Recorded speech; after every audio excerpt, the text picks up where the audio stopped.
Hi friends, we're going to be drawing pumpkins today, and I just checked with Greg at the post office and asked him would he like pictures from kids of pumpkins for October, and he said yes. So by the third week of October we need to get our pumpkin pictures in, either to me and I'll take them over there on October 21st, or you can take them right to the post office. And your picture might be different than mine. That's one of the great things about art. If you have a pumpkin to look at, that helps. But the way I'm going to do it is very simple, so I'll show you. And I also want to encourage you that if you live far away from Haines, but you want to just mail us your picture of a pumpkin, you can do that. Haines Library, P.O. Box 1089, Haines, Alaska 99827.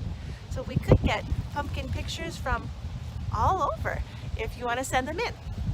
Now, the way I'm thinking about doing this is with very simple art supplies. I've got here a black magic marker and just a few crayons. Of course, you probably expected orange and yellow for the sunshine highlights and brown for the shadow, but I also have blue and green, and that'll help us at the end. What you'll want is a piece of white paper, and let's get started. One of the great things about art is it really encourages persistence. I drew 3 pictures of pumpkins before I liked one, and then I kept going and drew some more. So if the first pumpkin that you draw isn't your favorite, that's all right. There's lots of time to draw pumpkins. It helps me to look at what I'm doing, but after I looked for a while, I noticed the top of the stem looks kind of like a blob, and then coming down sort of 3D box-ish are the parts of the stem, and they kind of connect to what will be the orange part like that. Then I drew the outside of what I felt like the pumpkin looked like. It's not a perfect circle, pumpkins aren't. And then the letter C might help you as you think about, or a backwards C, making kind of 3D lines that come down.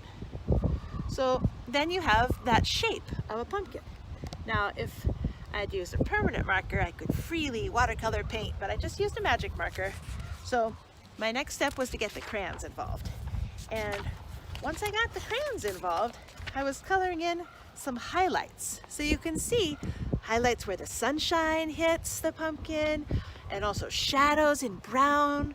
And I put in a little green grass.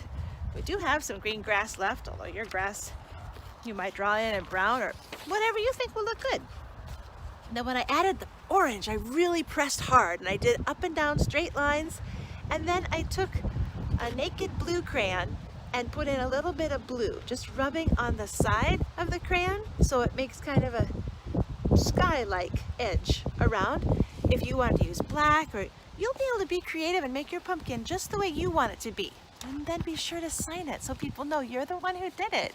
And you might even want to put the date. Your pumpkin drawings might change from year to year. I hope you draw some beautiful pumpkins and bring me your pictures here at the library, all right? I hope to see you soon. Bye for now.